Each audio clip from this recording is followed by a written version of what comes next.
昨天我不是做视频讲一位印度女士来我们中国旅行的事儿吗？过程当中啊，她表现得很没有礼貌，给我们一种很不尊重人的感觉。好多朋友看了之后呢，发表了自己的看法。然后我发现，其实啊，我们再怎么说都不如让他们自己的老乡先生说法。我们来听听这个印度小伙子是怎么说的吧。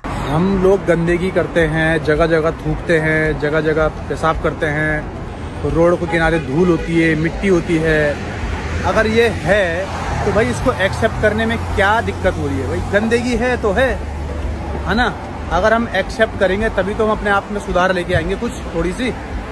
लेकिन लोग जो है एक्सेप्ट करने को तैयार नहीं है। मुझे कह रहे हैं कि मैं देशद्रोही हूँ। अगर मैंने ये बोल दिया कि भारत में लोग गंदगी करते हैं तो मैं देशद्रोही हो गया। मैंने बोला कि भारत में लोग ट्रैफिक रूल्स फॉलो नहीं करते तो मैं देशद्रोही हो गया।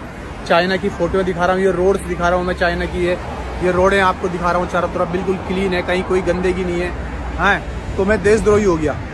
मैं देशद्रोही हूँ। अबे जो कुछ तुम्हें दिखा रहा हूँ बिल्कुल सच्चाई है भाई, इसमें 1% भी झूठ नहीं है। और जिसको झूठ लगता है प्लीज़ वो चाइना आए, चाइना आके देखें चाइना और भारत में कितना अंतर है। चाइनीज़ इकॉनमी हमसे बहुत आगे है, इसको एक्सेप्ट करने में मुझे कोई हर्ज नहीं है। चाइना हमसे साफ सुथरा देश है, इसे भी एक्सेप्ट करने में मुझे कोई हर्ज नहीं है। चाइना में लोग जो है नियमों का पालन करते हैं, इसे एक्सेप्ट करने में मुझे कोई हर्ज नहीं है। मैं इस चीज़ को एक्सेप्ट करता हूँ, इसलिए जब भी मैं इंडिया आता हूँ तो मैं कोई भी गंदगी इधर उधर नहीं करता हूँ। कोई भी सामान, बोतल पानी पी के बाहर नहीं फेंक लेता हूँ, खाना कुछ खाया केले वेले के छिलके बाहर नहीं फेंकता हूँ, कहीं भी पेशाब नहीं करता हूँ, ठीक है।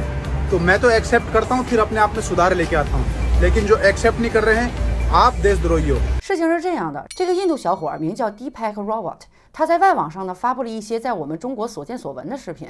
他呀跟昨天讲到的那位女士不一样，他是拍的自己所真实见到的，也实在的表达了自己的看法。结果呢，他就被自己国家的一些老乡给攻击了，说他是叛徒，还说呢他是拿了我们中国人给的好处而做的视频。他听了之后是这么说的。और ये भी आरोप है कि भाई चीन की सरकार मेरे को पैसा देती है वीडियोस बनाने के लिए।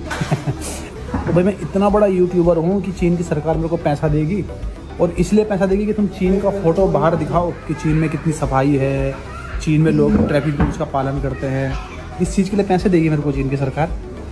अगर पैसे देती तो मैं भारत के सीक्रेट्स, इस चीज़ के लिए तो चीन की सरकार मुझे पैसा दे तो बात बनती है। मतलब कुछ भी जो मन में आया। मेरे को देशद्रोही कहने वालों, अपने घर के अंदर देखो कि कितना चाइनीज मेड इन चाइना तुम्हारे यहाँ सामान है। जरा देखो, जिस मोबाइल से आप मेरे को मैसेज कर रहे हो उसके अंदर मेड इन चाइना बहुत, कहीं वो पूरा का पूरा मोबाइल मेड इन चाइना तो नहीं है, और मेड इन चाइना नहीं है तो उसके अंदर देखो जो उसके अंदर सिस्टम लगे हुए हैं, बहुत सारी चीज़ें चाइना में बनती हैं। आपका टीवी, आपका फ्रिज, आपका एसी, एवरीथिंग, यहाँ तक कि आपका झंडा ये भी चीन में बनता है, ठीक है। आप खुद देश में रह के क्या कर रहे हो? चारों तरफ जरा गर्दन घुमा के देखो कितनी साफ सफाई रखते हो आप लोग, हैं? कहीं भी पेशाब कर लिया, कहीं भी थूक दिया, कहीं भी कुछ सामान फेंक दिया, इसको देशभक्ति बोलते हैं क्या? 甚至他还透露了一些我们不太知道的情况了。G20 की मीटिंग में तुम्हारा गुरुग्राम में क्या हुआ था? जो सरकार ने फूल वगैरह लगाए थे, गार्डनिंग, जो थोड़ा सा गमले वमले लगाए थे बाहर, उनके साथ क्या हुआ था? लोग उन गमलों को उठा के अपने घर लेके गए, और वो भी रिच लोग अपनी कारों में वो गमले उठा के लेके गए। भाई ये कंडीशन है। अगर मैं कह रहा हूँ कि भारत चीन से सफाई के मामले में पीछे है, ट्रैफिक रूल्स ना फॉलो करने के मामले में पीछे है, इकोनॉमी के मामले में पीछे है, तो भैया एक्सेप्ट करने में क्या हो गया? प्लीज मैं सच बोल रहा हूँ, झूठ नहीं बोल रहा हूँ। भारत में स्ट्रीट लाइट चोरी हो जाती हैं, वंदे भारत की जो ट्रेन्स होती हैं उनको लोग पत्थर मार के तोड़ देते हैं उनके शीशे। जगह जगह पान खा के और तुम्हारा जो है गुटके वुटके खा के थूकते हैं। बताओ ऐसी कौन सी स्ट्रीट है जहाँ पे लोग मूतते नहीं हैं? जहाँ पे जगह वहाँ मूत दिया, जहाँ दिखा वहाँ हग लिया, केले के छिलके खा के फेंक दिए। तुम अपने इलाके में देख लो कितने लोग तुम्हारी सफाई रखते हैं और कितने लोग जो हैं ट्रैफिक रूल्स का पालन करते हैं। कोई नहीं करता होगा, और मुझे लगता है कि यही लोग सबसे ज़्यादा गंदगी करते होंगे अपने देश में, जो ये देशद्रोही बोल रहे हैं ना, सो कॉल्ड।我觉得这个印度小伙呢还是挺有文化的，看问题的角度也是有一定深度的。我也很想知道为什么会有些来自印度的人对我们一副态度不端正的样子呢？他说了，这跟他们的媒体有关，还在视频当中号召自己的家乡人睁眼看世界吧。चीन को आप अपना दुश्मन देश मानते हैं, ये दुश्मनी मीडिया ने हमको बताई है, ठीक है, मीडिया ने ये दुश्मनी बताई है। भाई भारत अभी भी चीन से $100 बिलियन का सामान खरीदता है हर साल। ठीक है, वो गूगल कर लो, सर्च कर लो कि चाइना भारत से कितना आगे है, इकोनॉमी कितनी बड़ी है, कितना पैसा है, जीडीपी क्या है, पर कैपिटा इनकम क्या है, जरा ये देख लो।说实话，在我认识印度人之前呢，我也没有想过就遵守交通规则这一点啊，能对他们来说是件新鲜事儿。他们对于交通安全意识的淡薄，让我曾经大吃一惊。我认识不少他们那里的人啊，在国外超速的、闯红灯的、收到各种罚单的，真的是挺常见的事儿。听了迪派克说的话，我就明白了，因为他们就是缺失了守规矩这一课呀。क्या भारत में कोई ट्रैफिक रूल्स का पालन करता है? मतलब करते होंगे कुछ लोग, मोस्टली तो नहीं करते। मैं इतनी बार इंडिया आता हूँ, इतनी बार इंडिया आके मैंने देखा है बहुत सारे लोगों को ट्रैफिक रूल्स का कोई फॉलो नहीं करता है। इवन की लाइट है, रेड लाइट, लोग क्रॉस करने पे लगे हुए हैं, कोई बाइक घुसेड़ रहा है, कोई कार घुसेड़ रहा है। तो भाई अगर मैं ये बता रहा हूँ कि चीन में लोग ट्रैफिक रूल्स का बहुत अच्छे से पालन करते हैं, तो आप कह रहे हो कि मैं देशद्रोही हूँ। इसमें देशद्रोही वाली कौन सी बात आ रही है? भाई मैं दिल्ली जैसे महानगर में भी रहा हूँ, मैं मुंबई गया हूँ, मैंने देखा है लोगों को अपनी आंखों से, यार ट्रैफिक रूल्स को ब्रेक करते हुए मैंने लोगों को अपनी आंखों से देखा है।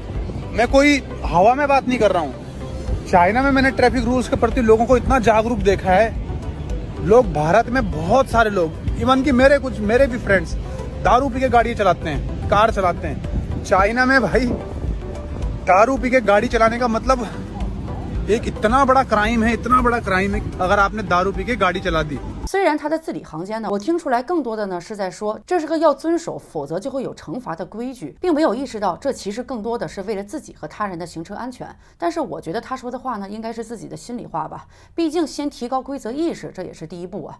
对于我们街道干净这一点，他也是赞不绝口的，还不断教育自己的老乡们，别说我说实话你们就破防，别人好的地方咱们要学习才对呀。तो मैं यार एक क्वेश्चन है मेरा उन लोगों से जो मुझे देशद्रोही बोल रहे हैं। मेरे को एक बात बताइए, अगर मैं ये कह रहा हूँ कि भाई चाइना भारत से ज़्यादा जो है साफ सफाई चाइना में है, हमारे यहाँ लोग कहीं पे भी कूड़ा फेंक देते हैं, कुछ खाया बाहर फेंक दिया, कुछ पिया बाहर फेंक दिया, पानी की बोतलें बाहर फेंक दी, केले के छिलके बाहर फेंक दिए, कुछ भी मतलब बाहर रोडों पे फेंक दिया, गंदगी इतनी है, तो क्या ये गलत बोला मैं? क्या भारत में ऐसा कुछ है नहीं? क्या लोग ऐसा करते नहीं है कि पूरी गंदगी बाहर रोड पे फेंक देते हैं? सारे लोग ऐसा नहीं करते हैं, लेकिन कुछ लोग ऐसा हैं जिनको बुरा लग रहा है ना कि भाई मैं चाइना की तारीफ कर रहा हूँ। भाई तुम चाइना आके देख लो, अगर आपको कहीं पे भी गंदगी दिख जाए चाइना में तो तब देखना। मैं तो जो ऑन ग्राउंड सिचुएशन है चाइना में, जो कुछ है वो मैंने आप लोगों को बताया, जो मैंने देखा वो मैं आपको बता रहा हूँ। लोग साफ सफाई के लिए कोई भी जो है कॉन्शियस ही नहीं है। 他的视频在外网发布之后啊，引发了外网网友们的热议，大部分都是支持他的。迪派克只是说了实话，我为一些印度人感到难过，他们中太多人闭着眼睛说自己第一，却没有为此做过实际行动或者努力。有印度的网友说，我们应该开放的学习任何人和每个人优秀的地方，你做得很好，继续努力。你说的是对的，兄弟，全力支持你。我们需要向中国学习很多东西，花很多时间。别担心，兄弟，印度人没有勇气接受真相，他们也厌倦了印度的媒体，这些媒体除了消极之外啥也没有。谁说迪派克是叛徒了？别太在意他们说的话，你的分析很正确。那些喷子就是不喜欢听你说的话，忽略那些喷子，我们支持你，你说的是对的。中国是个伟大的国家，事实就是事实，没人可以改变。有很多人试图通过批评来阻止别人说话，他们应该被忽略。很多留在中国和去过那里的印度人都说了提高认知的好处，但并不是每个人都能接受的。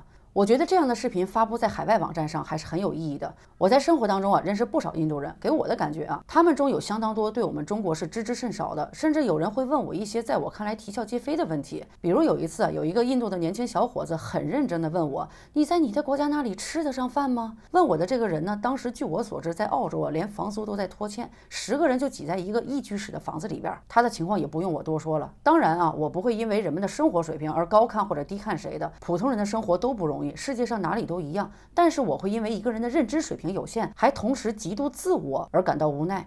我会把今天我看到的这个印度小伙子的节目给我认识的其他印度人看。我也希望昨天我视频当中提到的那个印度女士能够看看这个印度小伙子说的话。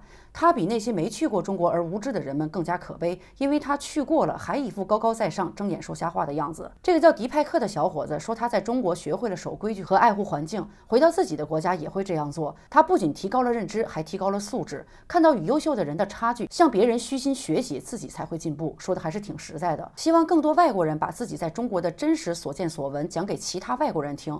我们中不是有些人总喜欢说承认别人优秀就那么难吗？我想说的是啊，看了这些诚恳的外国人的表述，难道承认自己优秀还能比承认别人优秀更难吗？睁眼看看吧，来自其他国家的人都在夸咱们呢。有些人呢，别光看外面的世界了，别天天反思了，咱先自信起来好吗？